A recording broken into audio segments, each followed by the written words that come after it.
Ketogenic diet എന്ന് പറഞ്ഞാൽ എപ്പിലെപ്സിക്ക് നമ്മൾ ട്രീറ്റ് ചെയ്യുന്ന ഒരു ഡയറ്റാണ് കീറ്റോജനിക് ഡയറ്റ്. അത് വളരെ ഇഫക്റ്റീവായിട്ട് എപ്പിലെപ്സി ഉള്ള കുട്ടികൾക്ക് കൊടുക്കുന്ന ഒരു ഡയറ്റാണ്.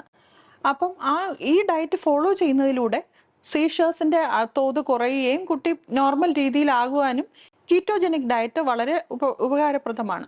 അത് വെയിറ്റ് റിഡക്ഷന് വേണ്ടിയും ധാരാളം ആൾക്കാർ യൂസ് ചെയ്യുന്നുണ്ടായിരുന്നു.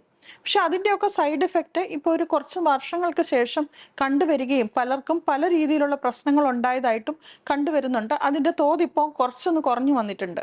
അപ്പൊ ഇതിനകത്ത് ഒരു ഫാക്ടർ, അതായത് നമ്മളുടെ ഫാറ്റിന്റെ അളവ് ക്രമാതീതമായി കൂട്ടുകയും കാർബോഹൈഡ്രേറ്റ് കുറയ്ക്കുകയും പ്രോട്ടീൻ മോഡറേറ്റ് ഈ രീതിയിലാണ് കണ്ടുവരുന്നത്. ഇതാണെങ്കിൽ തന്നെ ഈ കീറ്റോജനിക് ഡയറ്റ് പോലും ഒരു ഒരു വ്യക്തിയുടെ ഹൈറ്റോ വെയിറ്റ് വെച്ച് ഉള്ള കാൽക്കുലേഷൻ ഒന്നും പോകാതെ വേറെ ഒരാൾ ചെയ്യുന്ന അതേ ഡയറ്റ് ഫോളോ ചെയ്യുകയും അശാസ്ത്രീയമായിട്ടുള്ള മറ്റു പല പ്രശ്നങ്ങളിലേക്കും രോഗാവസ്ഥയിലേക്കും വ്യക്തി ചേർന്ന് ചേരുകയുമാണ് ചെയ്യുന്നത്.